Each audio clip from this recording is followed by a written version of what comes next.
നഗരത്തിലാണ്. ഇവിടെ മാമ ബീരാനിക്കയുടെ കൂടെയാണ് നൂറിന്റെ താമസം. മാമയുടെ കച്ചവടത്തിന് സഹായിക്കലാണ് പണി.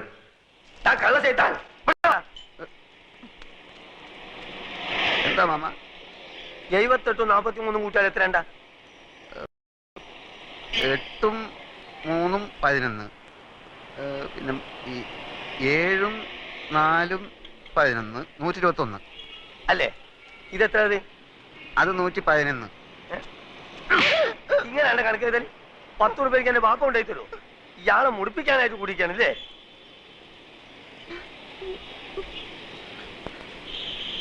ഈ എന്താണ്ട് കുന്തം മുണിക്കമായിരിക്കണേ? അന്റെ മൂന്ന കാണാനല്ലേ എരപ്പ ഈ ആൾക്കാർ വന്നിക്കണേ? പോയി പണി കള്ള ലക്ഷണം കേട്ടോ.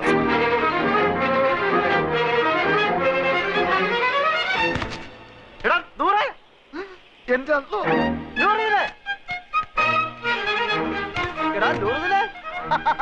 എനിക്കറിയാം നീ സ്റ്റേഷന് വന്ന കാണും തിരക്കിനിടപെട്ട് വട്ടം കറങ്ങിണ്ടാവുന്ന. ഞാനും നിന്നെ പരിധി എവിടെ കാണാൻ? നിന്റെ ഈ മുടിഞ്ഞ കട കണ്ടുപിടിക്കാൻ ഞാൻ എവിടെയൊക്കെ അന്വേഷിച്ചു. നീ നിങ്ങൾക്ക് കുടിക്കാൻ എന്ത് ജ്യൂസാ വേണ്ടിയത്?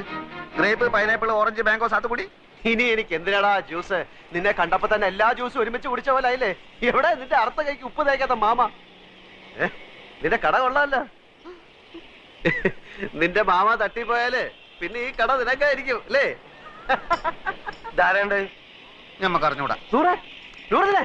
നിനക്ക് എന്നെ മനസ്സിലായില്ലേ? എടാ, ഒരു ബെഞ്ചിലിരുന്ന് പഠിച്ച് ഒരു പാത്രത്തിലുണ്ട് ഒരു സിനിമ 3-4 പ്രാവശ്യം ഒരുമിച്ച് കണ്ടേടാ. നൂറേ, നിനക്ക് എന്നെ മനസ്സിലായില്ലടാ. കാള് തെറ്റി. പടച്ചോടാണ് മാമ. ഞമ്മക്ക് ഈ ചെയ്താൻ അറിഞ്ഞൂടാ. അറിഞ്ഞുകൂടാത്തവനാണെങ്കിൽ എങ്ങനെയാണ് അർത്ഥമാക്കി ഇപ്പൊ കേട്ടാളെ എന്റെ മാമ നാട്ടുകാർ പറഞ്ഞു കൊടുത്തായിരിക്കും.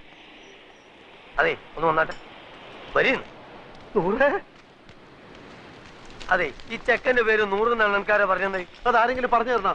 ഇമാതിരി മുമ്പിലായക്കാരെ ഞാൻ ദിവസേന കാണുന്നുണ്ട്. ഞാൻ അങ്ങനത്തെ ആളൊന്നുമല്ല. ഇതൊക്കെ ചോദിക്കാൻ നിങ്ങളാണ്. നിന്റെ പേര് എനിക്ക് ആരും പറഞ്ഞു തന്നില്ലേ? നിങ്ങളുടെ പേര് പറഞ്ഞിട്ട് എനിക്ക് എന്ത് കാര്യം? കാര്യം തന്നെ എനിക്ക് പറയുമ്പോ കേക്കാം. നീ ഇപ്പൊ പറഞ്ഞില്ലേ അർത്ഥമാക്കി ഇപ്പൊ കേൾക്കാത്തൊരു മാമനെ പറ്റി? ആ മാമാണ് ഈ മാമ. അയ്യോ മാമ, സോറി മാമ, ഞാൻ അങ്ങനെ ഉദ്ദേശിച്ചൊന്നും പറഞ്ഞല്ല. ഞാൻ ചുമ്മാ പറഞ്ഞ നിർത്തണം നമുക്ക്. ഈ എന്താ നമ്മളെ മാമാന്ന് വിളിക്കണേ? എന്റെ അമ്മ എന്താ നമ്മളെ പെങ്ങളച്ചാ? ഇല്ലാത്ത പരിചയം കാട്ടി ഓരോരോ ഹമാറുകൾ വലിഞ്ഞു കയറും കേരളക്കാരെ പറയിപ്പിക്കാൻ.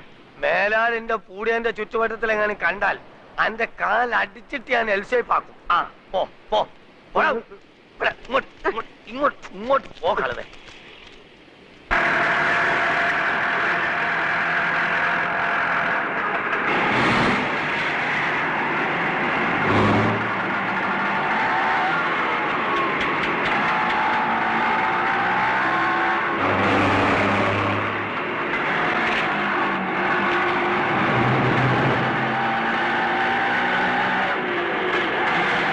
ബാലകൃഷ്ണനല്ലേ?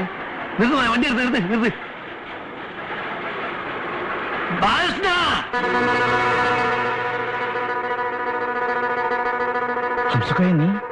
നീ ഇങ്ങനെ ഇവിടെ വന്നു? എന്നെ പിടിക്കാൻ തന്നെ ചെയ്താനെ. എത്രയായി മാസേ? 35 രൂപ. എന്തേ 35 ഒരു 350 വെച്ചുകൂടേനോ? ഒരു 10 ഉറുപ്പ്യ വരും. പറ്റുമോ? അല്ല, അവന് വെറുതെ മുങ്ങിയോ? എന്റെ പൈസ ഇതുവരെ നിന്ന മനുഷ്യനാണ്, പിന്നെ കാണാതായി. ജിന്നിന്റെ ഒതുക്കെത്തേണ്ടി വരും. എന്റെ പൈസ ബാലകൃഷ്ണ, എവിടെ പോയി കിടക്കേണ്ടത്?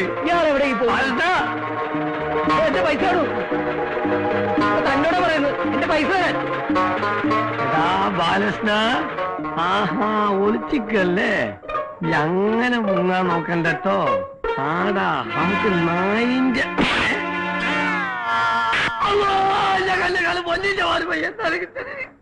സോറി, ആളെ മാറിപ്പോയതാണ്. ക്ഷമിക്കണം. ഈ വണ്ടിയിലെ വന്ന്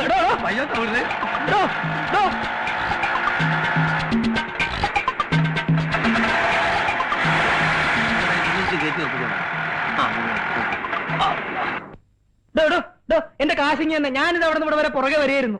തന്നോട് ആരായിരുന്നു എനിക്ക് എസ്കോർട്ട് വരാൻ? പിന്നെ ഇത് താൻ വന്ന വണ്ടിയല്ലേ? അപ്പൊ ഇതും താൻ വന്ന വണ്ടിയാ? അല്ല, ഇത്തരത്തിൽ എനിക്ക് വരാൻ 2 വണ്ടിയോ? നിങ്ങൾ എന്താണ് പറയുന്നത്? ഇതെന്താ ഓട്ടോറിക്ഷ സ്റ്റാൻഡാ? എടുത്തു മാറ്റാ വണ്ടി. അതെ, ഇതെന്താ ഓട്ടോറിക്ഷ സ്റ്റാൻഡാ? ഒന്ന് പിടിച്ച് മാറ്റുവാൻ ഞാൻ ഇപ്പൊ വരാം. ഒരാളൊന്ന് കാണോ. താനത് എവിടെ പോകുന്നു? കണ്ടൂടെ ഇതിന്റെ അകത്തേക്ക്? ആരെ കാണണമെന്ന് പറഞ്ഞാൽ വിളിച്ച് കാണിച്ചു തരാം. എനിക്ക് പടച്ചാമ്പുരാനൊന്ന് കാണണം. ഒന്ന് വിളിച്ച് കാണിച്ചു തരാൻ പറ്റുമോ? ഒന്ന് പോയാ.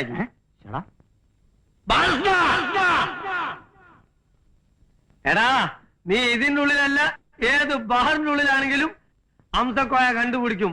ഇറങ്ങി വാടാ തൊരപ്പാ. സോറി, നിങ്ങളല്ല, വേറൊരു കുഴപ്പമുണ്ട്. എന്റെ സ്നേഹിതൻ ബാലകൃഷ്ണൻ കേട്ടുകൊണ്ട് എന്റെ ഒരു 35,000 രൂപ കടം വാങ്ങിയിട്ട് മുങ്ങിക്കളഞ്ഞാണ് അവൻ. സഹോദരന്മാരെ, നിങ്ങൾ എല്ലാരും കൂടി അവനോട് ആ പൈസ ഒന്ന് വാങ്ങിത്തരുമോ? അല്ലെങ്കിൽ എന്റെ പെങ്ങളെ കല്യാണം മുടങ്ങിപ്പോവും. നിങ്ങൾക്കാവുമ്പോ അതിന്റെ സമ്പളത്തൊന്ന് പിടിക്കാലോ, ഞാൻ രക്ഷപ്പെടും. അതിന് അവൻ ഇവിടെ അല്ല ജോലി. നോണ പറയരുത്, അവൻ ഈ ഓഫീസിലാണ് ജോലി ചെയ്യുന്നത്, എനിക്ക് നല്ലോണം അറിയാം. ബാലകൃഷ്ണ, എടോ, ഈ തലയ്ക്ക് വെളിവില്ലാത്തവനൊക്കെ ഇങ്ങോട്ട് കയറ്റി വിടുന്ന എന്തിനാ? തലക്ക് വെളിവില്ലാത്ത എനിക്കല്ല, നിങ്ങളെ വാപ്പക്കാണ്.